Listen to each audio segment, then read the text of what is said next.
Sim, tudo isto. Estamos prontos? Tá. Então, muito bem-vindos, Zé Maria. Obrigado, Paula. Muito obrigado. Como é que tu gostas de ser apresentado? Depende da situação. Se for em palco é Zé Maria, se for para as pessoas é Zé, normalmente. É isso, esses são os meus nomes, não tem mais. E de onde é que nós nos conhecemos? Nós somos primos direitos, conhecemos desta família, portanto eu conheço da minha infância e até agora, até esta adolescência estendida. Agora explica-me isso, o que é que é? Não, estou a brincar. Não, agora eu quero saber o que é a tua adolescência estendida. Não, como ainda não tenho assim uma família, não tenho enormes responsabilidades, pronto, estava a brincar que toda a minha infância e depois a fase que veio a seguir, que é esta, não é? Que é aquela que eu estou, é uma fase de adulto, na verdade, mas pronto, tu tens acompanhado todas elas. Com muito gosto. Então explica-me como é que é agora. Estás nos late 30, não é? E como é que está a ser a sensação? Porque eu já não estou lá há muito tempo, tens que me lembrar. Há uma coisa nova que tenho sentido às vezes que cometo menos erros. É uma sensação ótima de ter uma certa idade, que já me tem acontecido recentemente ver à minha frente um erro que estaria para acontecer 10 anos atrás, ou 5 anos atrás se calhar, e perceber, não, este eu já sei. Isso é a grande vantagem de se ter mais uns anos do que outros que já tive. E portanto, e caíste nos erros. Desta vez não, essa é que é a vantagem. Nesses outros não. Claro, mas é muito engraçado ganhar consciência, olha, neste já não apanho. Tipicamente coisas que, se até posso dizer, normalmente é coisas que é aprender a dizer que não. A pessoa, antes de saber o que é que leva a cada porta, normalmente propostas, coisas aqui, e a resposta por defeito é sim. Agora começa a ser, não é por defeito, mas muitas vezes já por acaso não. Portanto, estou a exercer aquilo que eles chamam high quality não. O que é ótimo. Isto é conversa de coach, não é? Não, isto é conversa de quem está a crescer, como tu dizia. Já estás no leite. Adolescência, portanto já há coisas que, isso já não é para mim. Tens mais noção de ti? Tenho, acho que sim. Noção de mim não iria tanto, continua a me ver como uma personagem relativamente transparente, ou seja, quem tem a câmara não vê a câmara, não é? Portanto não tenho assim grande noção de mim. Mas nestas coisas que me entram pela porta adentro e são coisas até relativamente binárias, sim ou não, aí já tenho uma... Pronto, só tenho ideias do passado, coisas que já me aconteceram, e também saber o que é que quero fazer, para onde é que estou a ir, melhor. De uma maneira muito pequena, não é grande, só possível isso. Mas é bom que estás nessa fase. Acho que sim.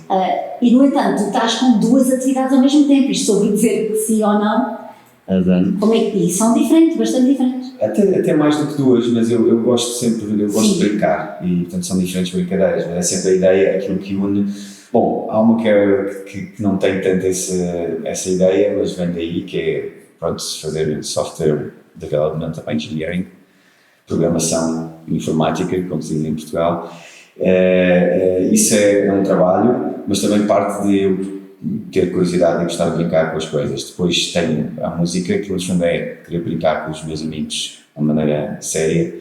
E depois eu tenho mais coisas, vou fazendo mais coisas e tenho sempre brincadeira, ou seja, vou-me sempre aproximando de pessoas e atividades pelas quais tenho curiosidade. E para mim é tudo igual. Fazer música ou escrever software, ou também trabalho com o Página 1, que é um órgão de comunicação independente. Tenho mais coisas assim, mas para mim são tudo amigos, pessoas que vão chegar na minha vida e com as quais vou decidir construir uma casa na árvore. Tão bonito. Já tinha pensado nisso. Não, mas é bonito dizer isso, ou seja, é por causa dos relacionamentos que tens e das atividades que te apresentam, que tu dizes, está bem.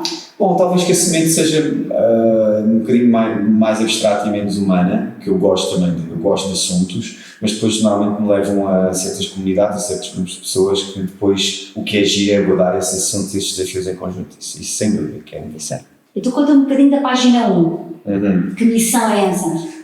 Pois, o Página 1 se eu percebo, uma espécie de um blog de um jornalista velha guarda, mas que eu respeito muito, E quando foi a altura do Covid, eu andava um bocado desiludido com a cobertura jornalística em Portugal e percebi que havia uma voz séria, pelo menos, contra o sistema e com uma verdadeira independência. E então, lá está, gostei daquilo, gostei do assunto, e depois eles fizeram uma festa de Natal, que foi no Bairro Alto, que achei muita graça, na altura a redação era do Bairro Alto, que é o sítio clássico das redações de jornais em Portugal, e fui lá só, como leitor, só, não sei, levar uma garrafa de vinho ou alguma coisa qualquer, só para agradecer o bom trabalho. E depois daí fomos falando, e depois, inicialmente ele foi mais da cena de música, ele pediu-me para fazer uma recensão de um livro sobre música, lá fiz, com algum esforço, porque o livro era um calhamaço, mas mais para provar que estava ali. Portanto, é aquela coisa dos americanos, show up. Então foi. E depois, hoje em dia, pode-se dizer que sou webmaster ou diretor técnico da plataforma, que tem milhões de visitas mensais, e acho que é um trabalho que é importante para este país. O que é engraçado é a maneira muito simplista que tu dizes uma coisa importante, que há um órgão de informação completamente online, que tu és o responsável e o garante da base, senão não chegam lá. Sim. Ou seja, fui-me tornando, ou seja, inicialmente dei uma ajuda, depois de repente entregar, tinha as chaves na mão, e tenho as chaves na mão, e é meu cargo. Agora confesso que, de certeza que o Pedro não vai ver isto, porque ele vai.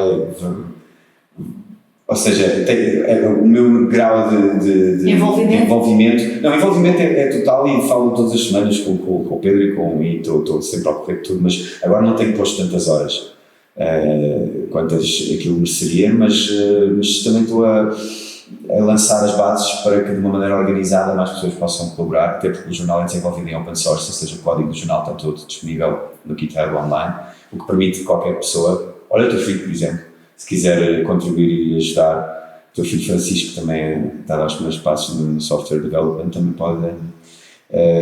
pode contribuir sem pedir autorização sequer, ou seja, é assim que funciona, não interessa uma coisa técnica, mas é o open source, é isso, não é? As pessoas que não se conhecem de lado nenhum colaboram todas em software. Sim. E o que é que tu mais gostas de fazer nesse órgão? Tu tomas conta e está muita gente a assistir e a ler? Sim.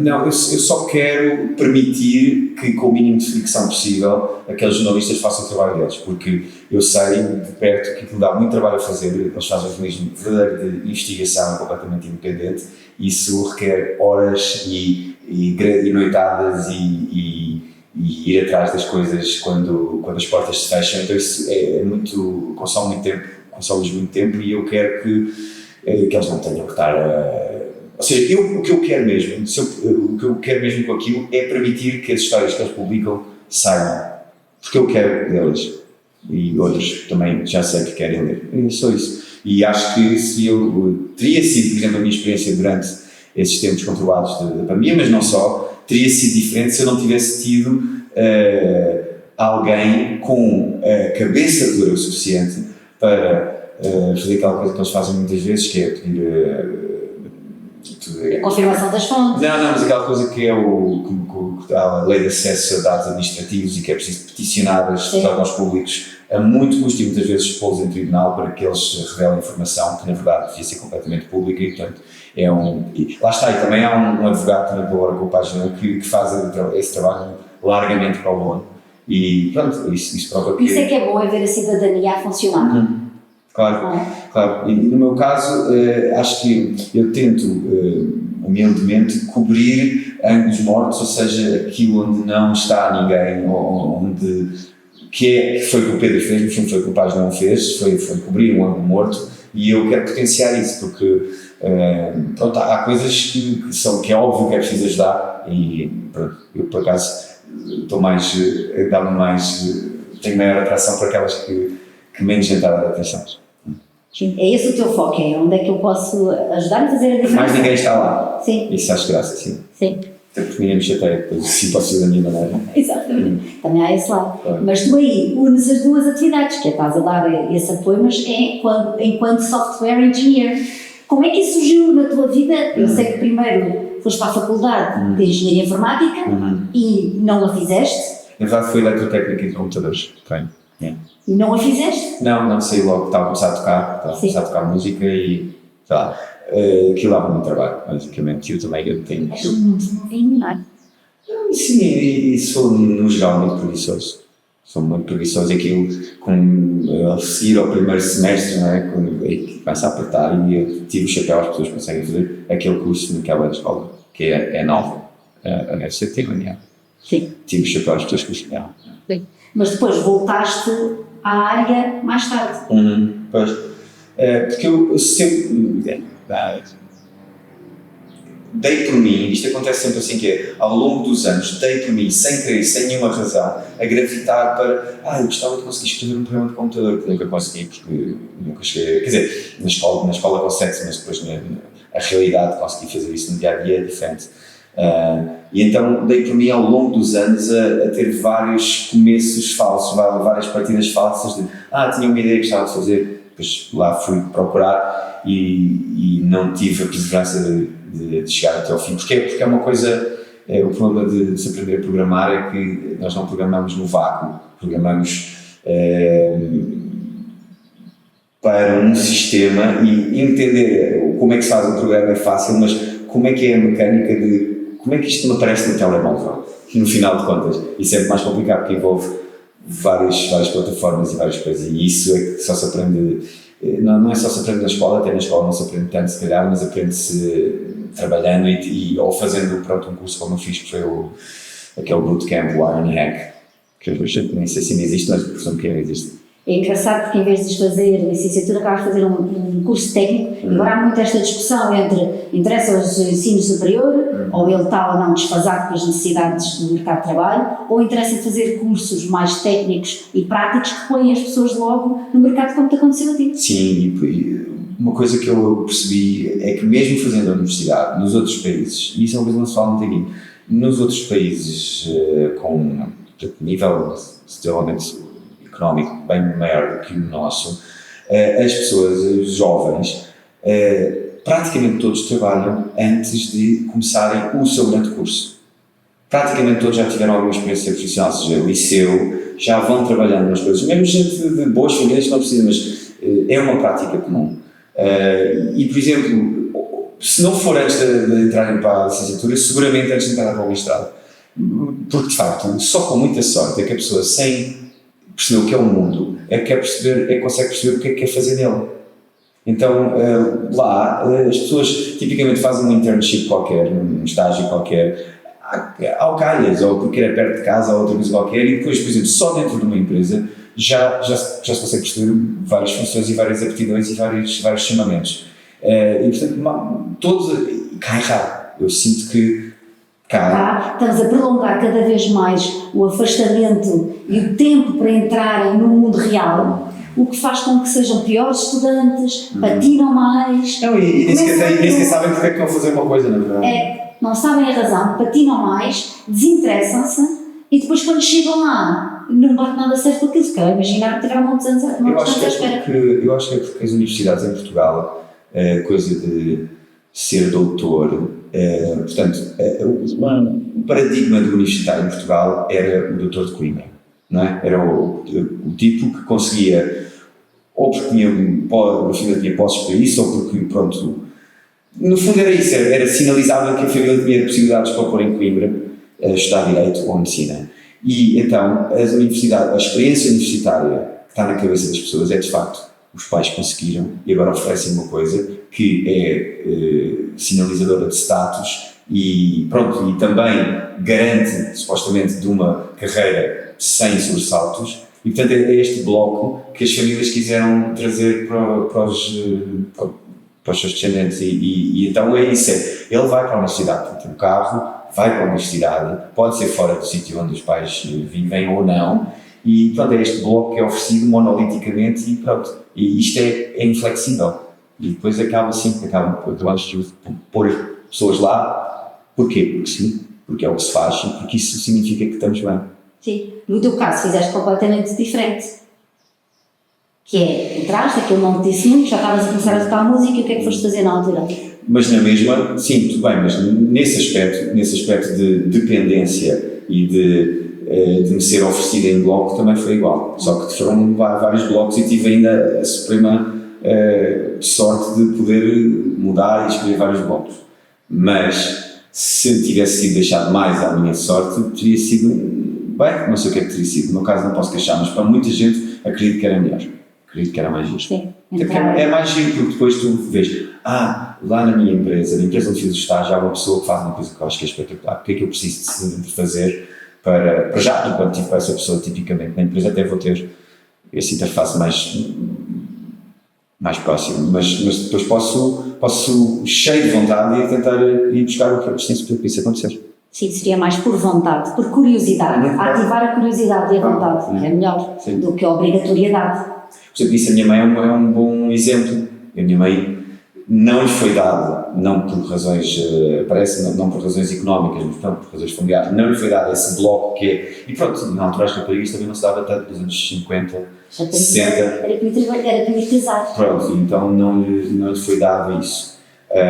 Mas pronto, mas então lá, por pura curiosidade e por vocação, lá conseguiu ir fazer o curso que queria e ir trabalhar no que queria. Que curso é que a tua mãe fez? Foi de geral, sim, de hotelaria, sim, exato. Mas foi ela já estava, no fundo, ela já estava organicamente a caminhar para isso e depois o curso foi uma ferramenta. Sim. Em vez de primeiro ver numa lista de cursos o que há, eu acho. Eu tenho muita graça, mas é um menu, mas não experimentaste nada. Não experimentaste nada. Não há um menu de degustação. É que os miúdos mesmo, e esse país, a Holanda e que é a Alemanha, a própria sociedade está muito preparada para ser um working student, ou seja, é uma coisa fluida entre trabalhar e estudar. Há maior proximidade entre a parte académica e a parte... Sim, eu nem chamaria a academia tirar um curso superior de hoje em dia, não é academia, é um curso, a academia envolve tipo, houve aqui tipo produção de conhecimento, acho que esteve-se perto disso, não é? É isso que eu vejo, e quando eu vejo as universidades, muitas vezes é tipo o curso que eu fiz de informática, de programação, é tipo, aprende a fazer isto para depois poderes fazer. Até acho que chamar académicos aos nossos estudantes superiores, a maior parte deles, eu até acho que devia ser mais assim, devia ser menos académico. Acho que a palavra academia transporta-me para essa imagem do doutor de Coimbra. Sim, por isso é que eles agora vão abrir as universidades técnicas, é assim uma coisa, cursos técnicos, e dentro, eles ouviram-te, estão a ouvir e vão agora finalmente melhorar o seu mundo académico. Mas as pessoas já podem fazer tudo isso sem precisar de esperar? Não. Sim, e tu és esse caso. Quando tu tiraste a área da programação, depois foste fazer o quê? Depois entrei logo para a Mercedes, para uma empresa que é a Mercedes-Benz I.O., que fazem a parte digital da Mercedes em Portugal. Estive lá há 2 anos e depois entrei para outra empresa no Reino Unido, que é onde estou agora há 3 anos, portanto há 5 anos a fazer isto. Portanto, tens trabalhado, no caso da Mercedes, é muito engraçado, era um hub nacional em Portugal, onde programavam, nós quando pensamos na Mercedes pensamos nos carros, na fábrica dos carros. Eles não mexem nos carros. Ao contrário da empresa paralela que existe em Portugal para a BMW, que é a Critical, que esses sim mexem nos carros. Sim. Estes fazem o quê? Os da Critical? Não, os da Mercedes. Os da Mercedes fazem a plataforma online de vender os carros e da manutenção e seja, tudo que é o site da Mercedes e as aplicações da Mercedes com o que isso implica. Ou seja, é incrível teres logo começado. Eu na altura estava com muita fome de me organizar, estava na fase empresarial de organizar a vida, então isso faz com que seja tudo fácil. Eu queria mesmo que as coisas corressem bem, então não dei ponto sem nó durante 1 ano e meio da minha vida. Imagina, apanhava o Fairtax, estava o que é? Agora ainda está pior o comboio, mas o comboio da ponte às 8 da manhã é uma experiência que, lá está, quem não fez nos últimos 5 anos não sabe o que é Portugal. Ou pelo menos não sabe o que é Portugal urbano. Sim, tu moras na margem sul. Moro na margem sul. E vinhas... Por uma razão qualquer, sim, porque ir de comboio também, ir de carro era pior, então decidi ir de Fairtax todos os dias e é completamente, as pessoas deviam perceber o que é que se passa ali. É completamente insano aquilo, as pessoas são espalmadas entre as carruagens, vão corpo a corpo espalmadas, Com bastante intimidade. É tremendo. Conhecem-se bastante perto. Sim. E os seus são assim mais ou menos os mesmos? E dá-me depois há uns que abre-se a porta para uma estação nova antes da ponte, abre-se a porta e já está compacto de gente. Sim. Imagina uma parede de pessoas, de seres humanos, vivos. E há um tipo que pensa assim, eu tenho que chegar ao trabalho.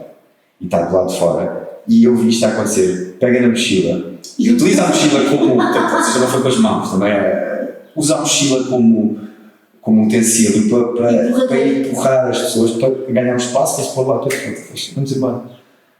São só 20 minutos, normalmente 20 minutos meia hora, mas é terminado. É tremendo. E foi boa teres feito parte, fizeste parte desse compacto. Fiz parte desse compacto. E era o que precisavas disso tu na altura? Sim.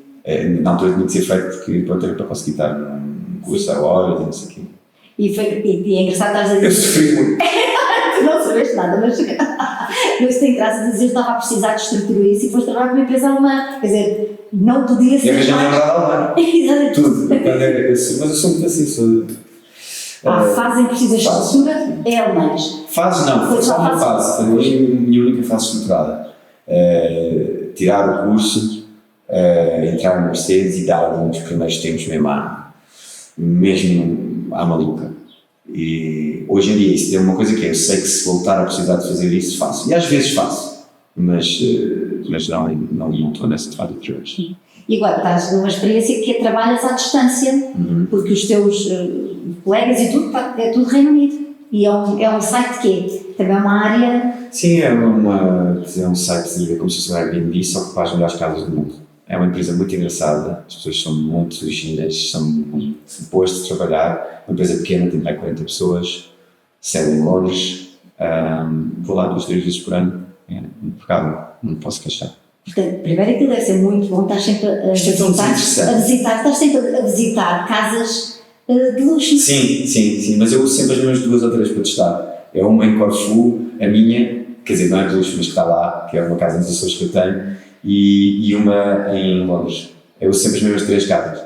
Porque senão distraem, de facto, porque aquilo começas a abrir as fotos e as casas são bem engraçadas.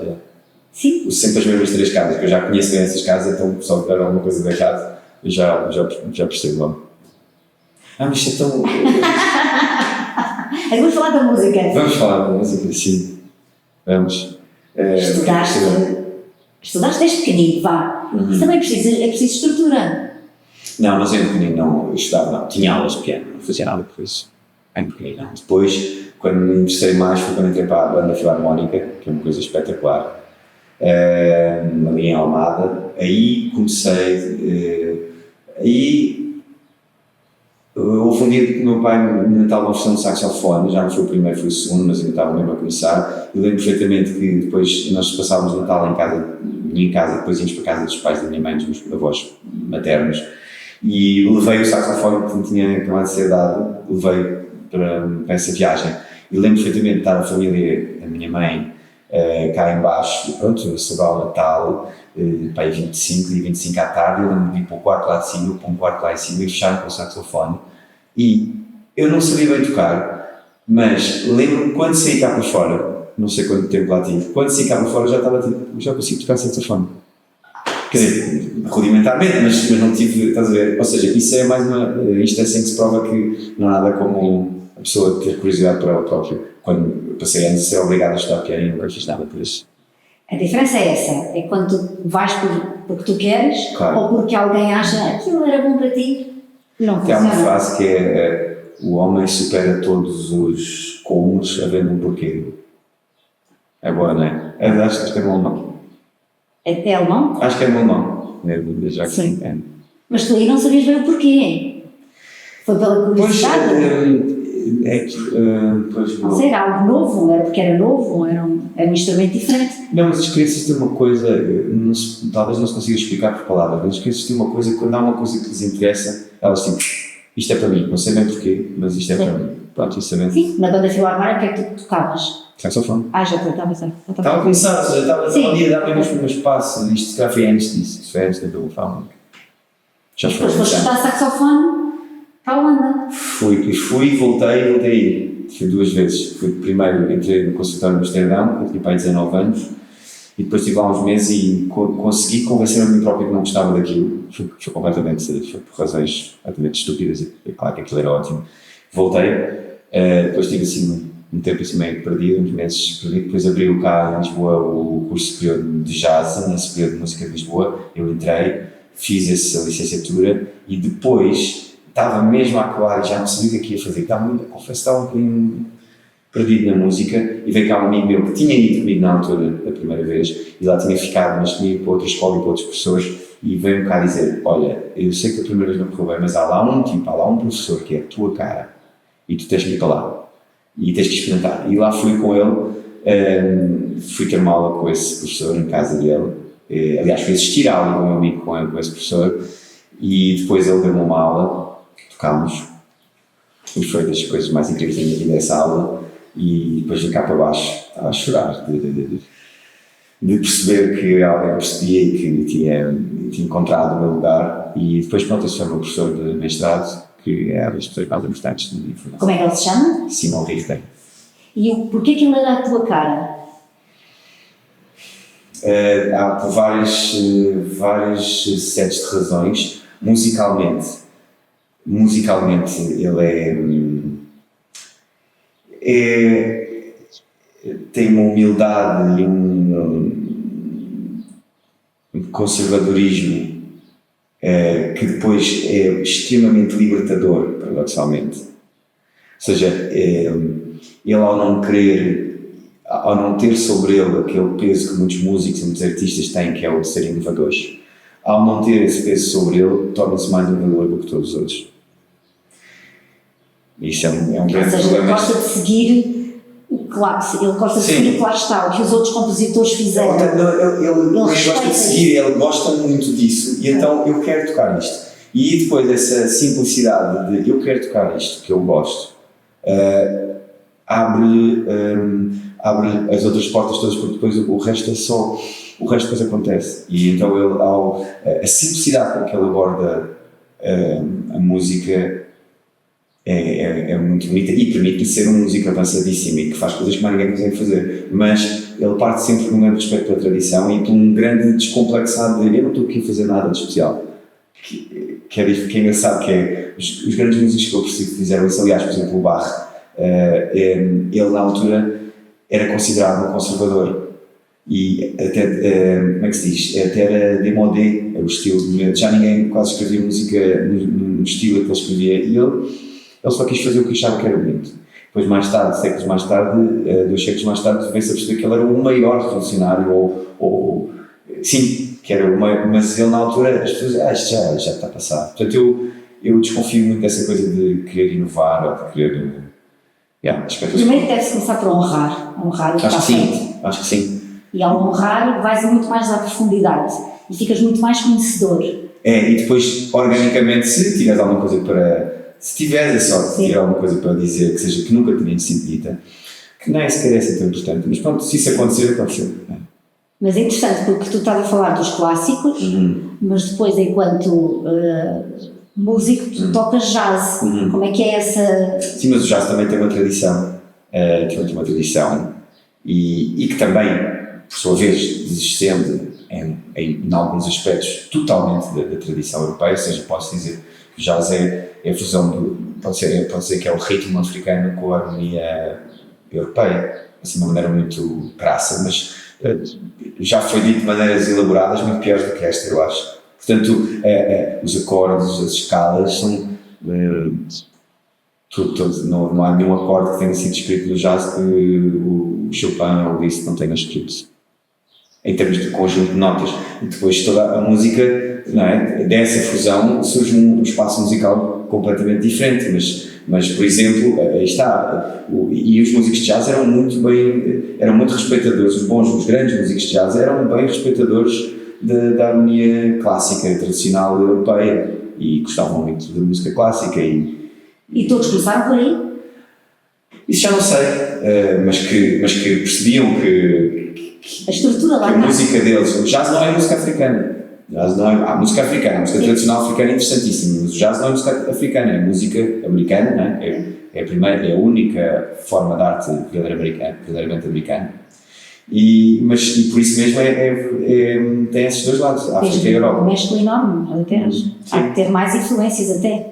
Sim, claro. Mas assim, mas a magia, os grandes troncos é entre a Europa e a África, diria eu. E o que é que te encantou a ir para aí? Começaste com todos os outros no mais clássico? Não sei, mas soa-me bem. Só isso, tão simples quanto isso, soa-me bem e continua a soar. Que é engraçado, o problema é quando às vezes começa a fazer, e eu por isso é que estava meio perdido no final da minha licenciatura, é que estava a fazer música que eu na verdade não gostava, porque era jazz, ou porque era o jazz que se fazia em Lisboa na altura, também essa coisa de querer inovar e tal. E depois cheguei lá ao Simon e ele, com uma grande simplicidade, olha, tu tocas bem, em que é que eu te posso ajudar? E eu disse, eu quero saber como é que tu aprendes uma canção. E ele pôs uma folha branca e escreveu o beabá da música, tónica, dominante e subdominante. 1, 4 e 5, escreveu assim mesmo num papel em branco, nunca mais me esqueço. E depois disse, ora toca lá uma escala de Dó maior para cima para baixo, pronto. E depois, toquei, e depois, de uma maneira verdadeiramente socrática, ou seja, diálogo. Não, em vez de ser em diálogo, e também ele a tocar. E em 3 ou 4 passos, então, mas olha, e agora faz mais isto, põe mais esta nota aí no meio, entre os 6 e os 5, põe esta nota aqui. E eu de repente, em meia hora, estava a tocar coisas que nunca tinha tocado e com uma facilidade só tinha a rir.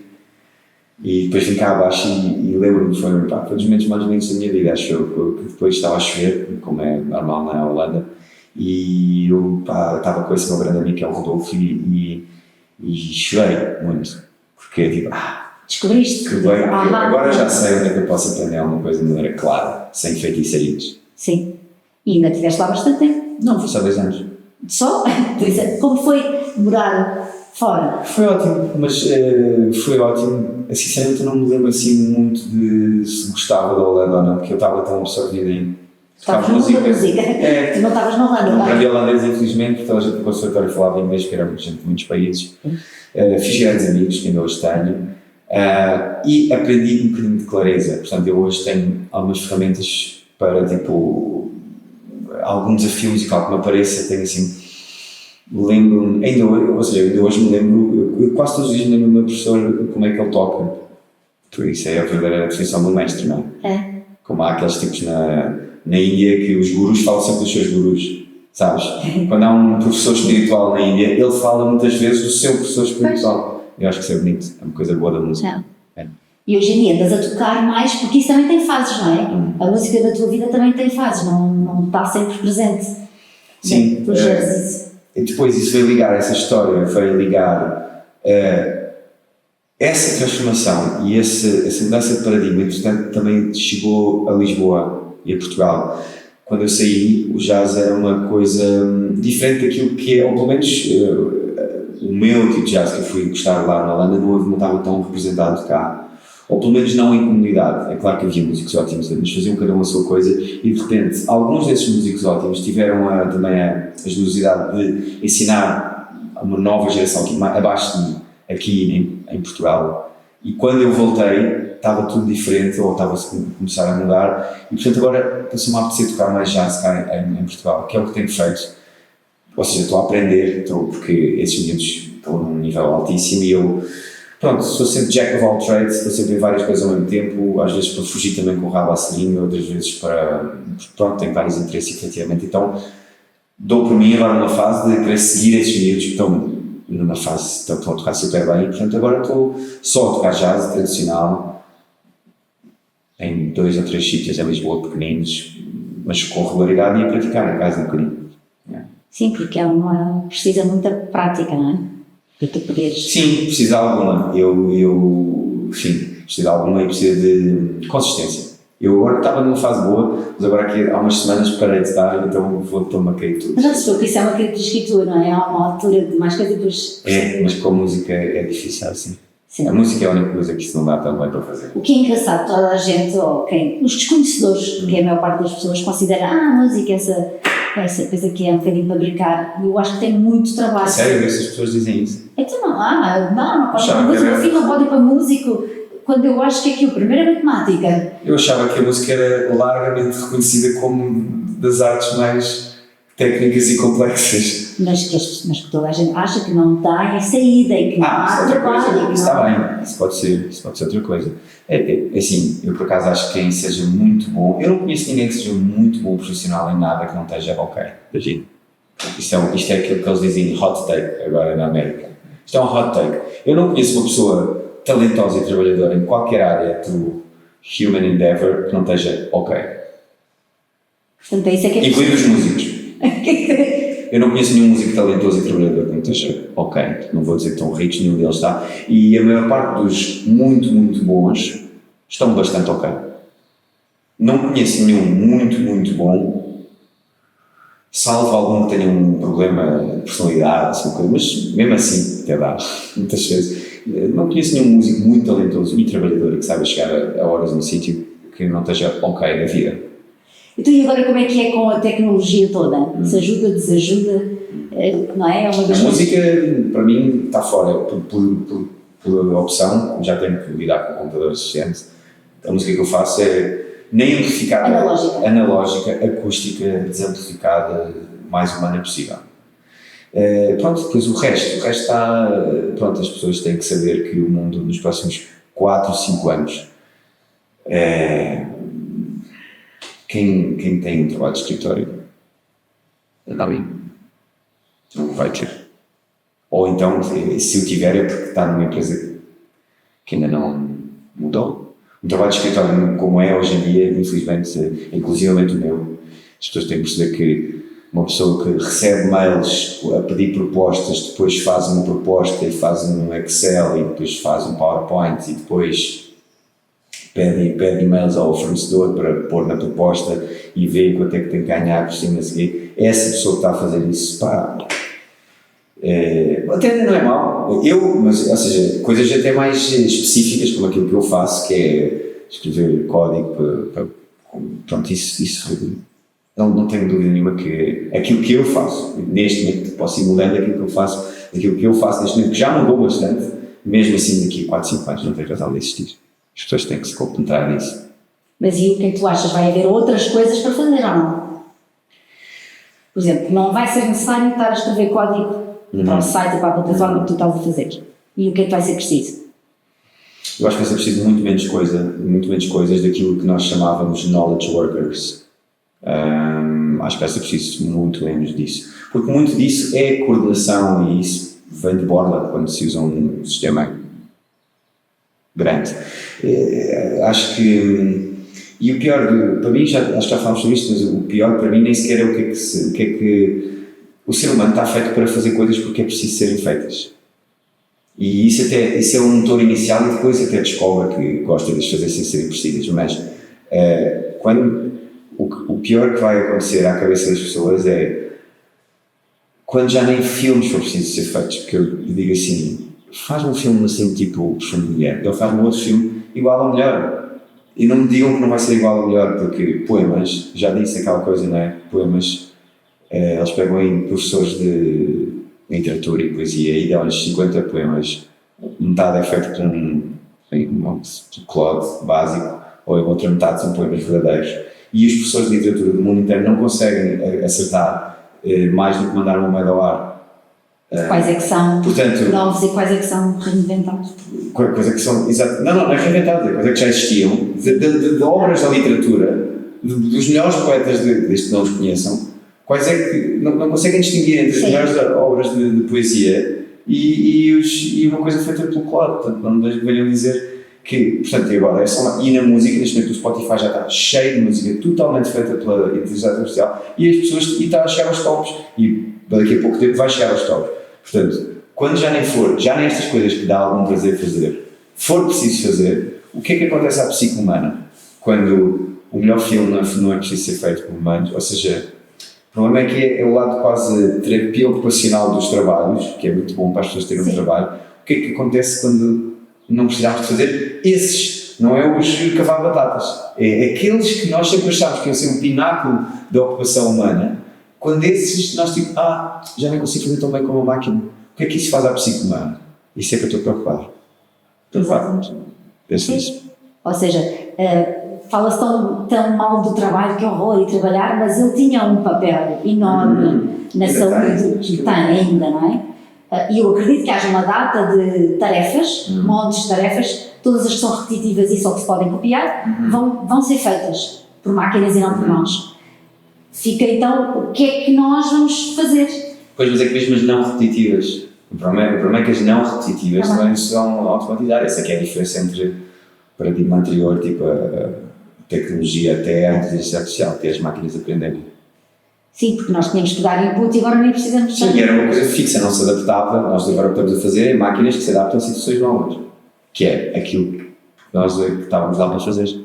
Se a máquina se adapta a situações novas, e se eu consigo ter milhares de máquinas, milhares de inteligências artificiais ao mesmo tempo, falamos com as outras, falamos com as outras, vão criar coisas novas. claro que sim.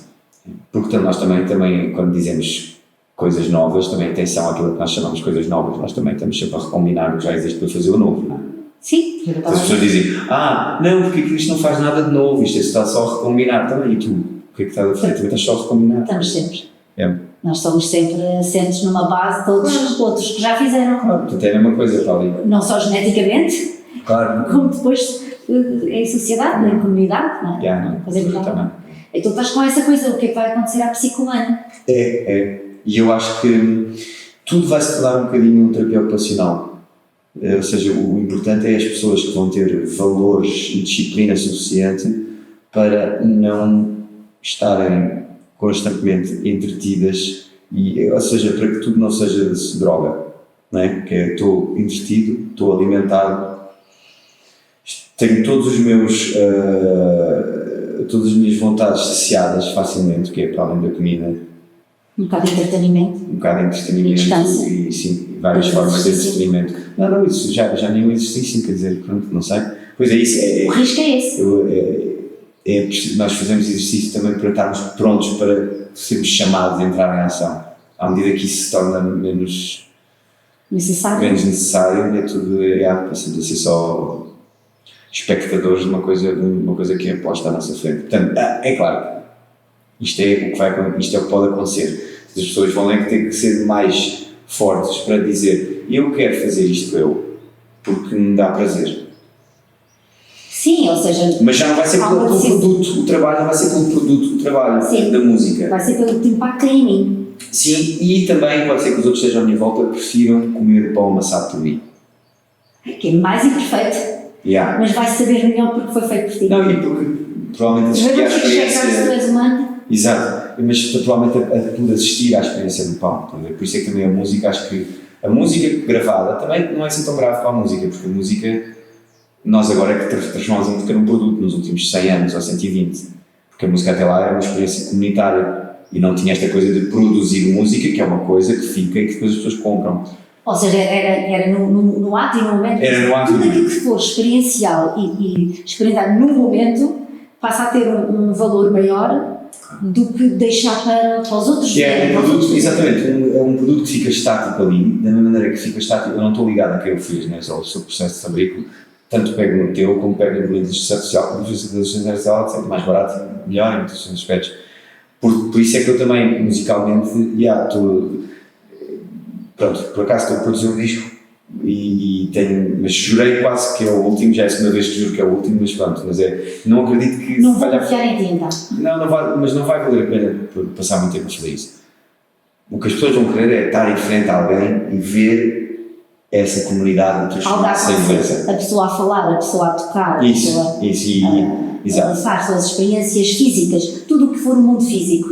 Acho que sim. Esperamos nós, que é para nós continuarmos a ter uma existência física, não é? Pronto, mas atenção, nós também somos os únicos que nasceram com um pé de cada lado do Grand Canyon, não é? Portanto, essa é uma preocupação, se calhar daqui a um século já não existe. Exatamente. Ou menos, não é? Sei lá, por um segundo. Que as pessoas têm que saber que daqui a 4, 5 anos o mundo já vai estar radicalmente diferente. Isso é completamente líquido para mim.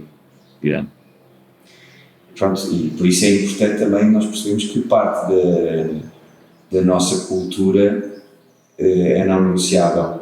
Que lá está, Para isso é que ser conservador é uma coisa importante, não é? Porque o conservador é conservador. Se não houvesse pressões de mudança fortes, não era preciso ser conservador, não é? É no mundo da mudança que é interessante, pode ser interessante ser conservador e perceber, calma, o que é que estamos a perder aqui? E, portanto, na música e noutras coisas, acho que é giro olhar para... Porque os antigos também sabiam muita coisa. Eu acho que tem muita coisa a saber mais, não é? Claro, é que sim. Uma coisa gira nos Açores é ver que as pessoas, pode-se dizer que é uma sociedade mais conservadora, mas as pessoas são muito mais all-rounder, sabem? Um homem lá sabe de pesca, sabe de gado, sabe construir, sabe levantar uma parede, sabe um bocado de eletricidade, sabe tudo o que é preciso para viver. Seja isso sempre acho. Pois, dá um bocadinho mais de independência de tudo o que é base. Acho que também é mais interessante. Acho que é mesmo interessante porque depois uns campos informam os outros. E tu estás com essa ligação aos Açores já há alguns anos. Sim. Pelo lado de negócio, empreendedorismo. Fui para lá com os amigos, lá está, mas é completo. Se há um exemplo do que é construir uma casa de árvores com amigos, é isso, que foi exatamente o que eu fui fazer para lá com eles. 2 grandes amigos, soubemos que havia uns negócios giros para se fazer nos Açores. Fomos para lá sem conhecer ninguém e carro para cima e para baixo, conhecer as pessoas e rir muito. E depois lá fomos comprando uns montes de pedra e pronto, estamos a desenvolvê-los, nada de outro mundo, de Airbnb, essas coisas assim. Mas com muito amor pela terra e já muito conhecimento da terra e vou lá o mais que posso. E de conhecimento das pessoas também, tentando. De em que ilha é que vocês apostaram? Foi na Ilha do Pico. Logo a do Pico. É a mais alta montanha de Portugal. Acho que é a segunda maior ilha em termos de área, mas não está perto disso, de ser em termos de população. Ilha do Arquipélago. E pronto, é uma terra giríssima. Eu dei aqui. Estive lá agora há 2 semanas. Até é bom ter essa ligação à terra, com a qual não tinhas nenhuma ligação, não é? Ninguém é... Já sinto. Como tu também não tinhas aqui, se calhar, já sentes, já. Eu sinto e quero desenvolver isso. Gostava muito de... É difícil, porque as minhas namoradas nunca querem mudar-se para o Pico. Ninguém quer ir. Ninguém quer viver no Pico. Mas eu quero mais do que a média das pessoas. Também não quero viver já lá, mas já quero mais do que seria normal para uma pessoa que tem vida. Sim. Acho que E, portanto, resolveram ir pôr lá o vosso investimento imobiliário. Sim. E depois também operacional, da coisa de ter as casas em turismo e tal. Agora estamos na fase de obras, que é um bocado ainda frente. E à distância, então? E eu não percebo nada. Sim, mas um dos meus sócios, então, está lá quase comigo mensalmente. Eu estou lá de 3 em 3 meses, 4 em 4 meses. Sim. Mas é engraçado, os jovens resolvem que para manterem... Eu também tenho que... Já não são jovens, imagina, já não têm subsídios. Já não há subsídios para a minha idade, neste momento. Já não há RS, coisa para a minha idade. Já não somos assim tão jovens. Não. Pronto, isto foi há 7 ou 8 anos, portanto, sim, tínhamos 30 anos, ainda podíamos ter tido algum subsídio que não tivemos. Exatamente. E empreenderam. E como é ser empreendedor? Eu não sei. Isto para mim é mais um tipo de brincadeira de ser empreendedor. Eu não penso que sou empreendedor, para já não tenho skin in the game, ou seja, não apostei. Não sou empreendedor, não sou empreendedor porque já não dou trabalho a ninguém, não dou emprego a ninguém. Isso é logo a definição de ser empreendedor. Trabalho nas minhas coisas, com amigos, mas acho que não é ser empreendedor. Empreendedor envolve ver risco. O risco ali para mim é perder algum dinheiro, que não era muito. Conseguimos crescer muito e agora, se perdêssemos, perderíamos aquilo que crescemos, não aquilo que apostámos. Portanto, não sou essa coisa. Os meus 2 sócios, eles sim são empreendedores e têm a conexão do Norte, não é? Que é a terra onde se pode dizer que se empreende mais em Portugal, acho eu. Ou pelo menos se empreende com mais consequências positivas. E eles sim são dessa coisa e queriam ir buscar também subsídios que eu acho que nunca vão fazer, ainda bem. Sim, pois há uma certa prisão e responsabilidade. Não, e depois, se a dinâmica fosse toda assim, teríamos crescido muito mais. Sim. Mas eu também, lá está, eu vou sempre para o meu nível bom, suficiente bom e pronto. Mas queria alguma liberdade. É isso que eu gosto de mirar, não é tipo quando se empreende, às vezes perde o sonho, isso em primeiro, para dar a mão. E como foi ser filho único e de pai já tardios? É. Não é? Os 2 tinham Que idades? Tinha 40 aos 2. Minha mãe tinha 39. Foi ótimo. Tive uma infância exemplar, mas é uma infância ótima. Acho que, às vezes, ou seja, pouco me tocava essa coisa de serem mais velhos, meus pais. Pouco me tocou. E por isso também me encaminho para cometer o mesmo erro se for concentrado. O mesmo exemplo, Exato. porque correu-te bem, não é? Portanto, Me correu bem. Acho que eu também nunca não tinha predisposição nenhuma para desporto, para essas coisas. Eu nunca joguei a bola com o meu pai, é a única coisa. Ele não jogaria de certeza. Ele não jogaria aos 20. Nem que fosse jovem. Ele não jogaria aos 20. Eu acho que isso não tem que ver com nada. Então não tenho nada a dizer. Não falta assim nada, pelo facto de ser mais tarde. Não. Eu nunca me chateei nada. E como é que era a relação com o teu pai? Que eu sei que morreu cedo e por isso, e era uma relação próxima. Acho que sim. Acho que era próxima. Hoje em dia, acho que quando se está a viver as coisas pode ter menos distância e nunca me passaria pela cabeça questionar se eu só próximo com o meu pai. Agora até eu posso questionar, só por hipótese. Acho que sim. Bem, em miúdo então era super próximo. Em miúdo era colado em ele. Bem, depois tive uma adolescência longa e nas adolescências se calhar há atritos e coisas. Mas eu, por exemplo, nunca me zanguei a sair com o meu pai, sequer por uma zanga com o meu pai, não sei. Éramos muito próximos, acho que sim. Com ele até era difícil de pequeno. Ele também como tu, gostava muito das brincadeiras e das coisas de... Sim, mas eu acho que somos duas pessoas até não muito flexíveis. Eu acho que não somos, nem ele nem eu, somos pessoas muito flexíveis, gostamos do nosso train of thought e gostamos de exprimir de uma maneira contundente e eu agora estou diferente. Eu acho que até agora já consegui flexibilizar mais do que se calhar alguma vez o meu pai conseguiu. Sim, ele era mais posto dentro do que ele achava, mas tiveste uma grande vantagem que agora é muito comum na altura não era, e tu tiveste sempre o teu pai a trabalhar em casa.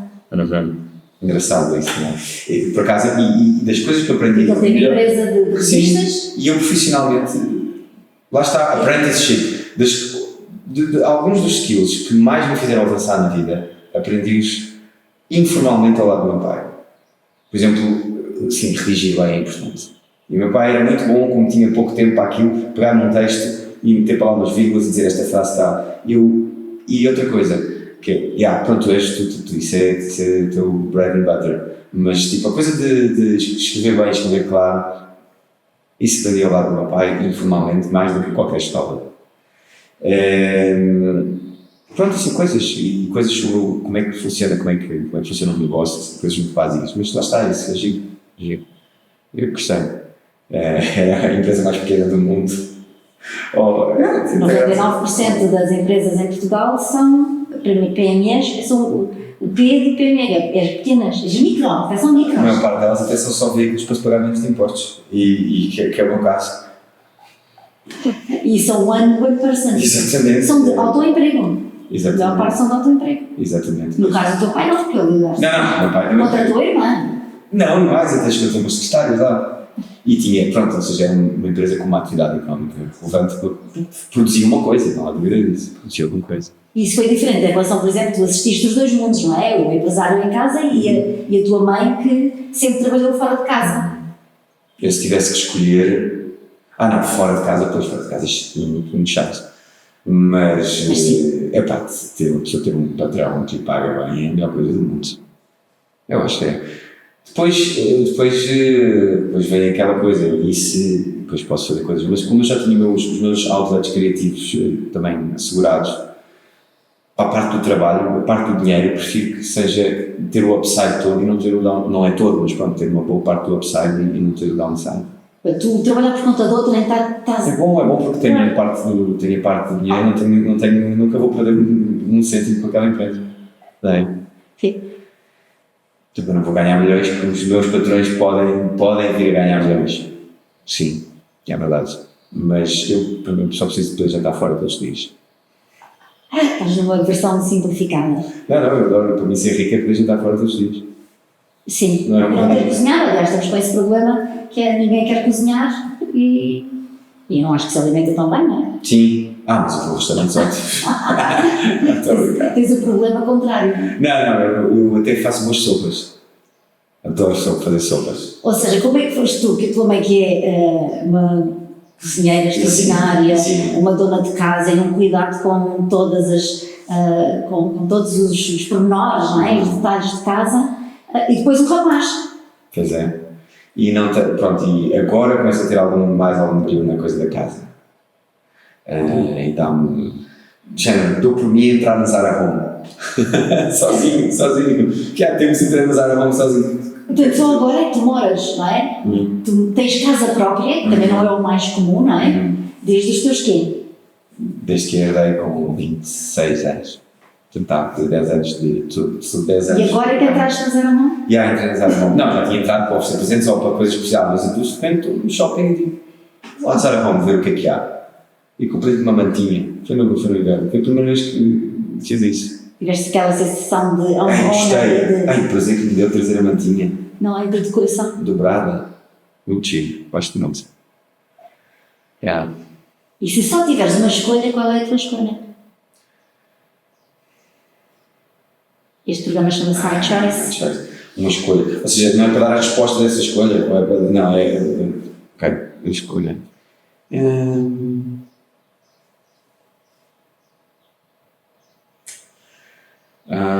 Deixa-me pensar.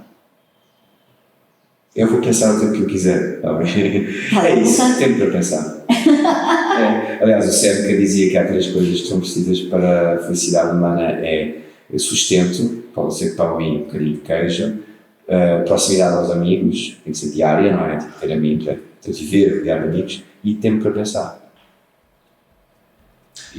Eu veio-me esta à cabeça só porque estava a pensar, tinha que demorar muito tempo a pensar, mas qualquer uma das 3 seria uma boa escolha, acho eu. Mas as 3, assim. Muito obrigada, amigo. Obrigado, minha querida. Beijinho, não? Agora vamos ficar assim só esta tarde. Quando consegues abrir. Já não vou puxar assim. Agora ficou. Senta-se, não parece que. Estás mal comportado. Este jovem já não é jovem.